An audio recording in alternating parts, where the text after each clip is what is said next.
Welcome back to Primetime Sports Sunday.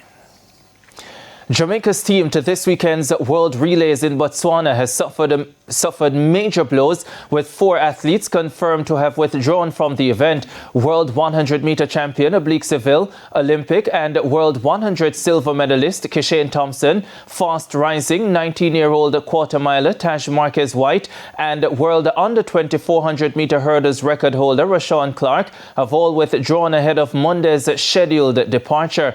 Seville and Thompson were down to compete in the 4x100, while Clarke and White were listed for the men's mile relay.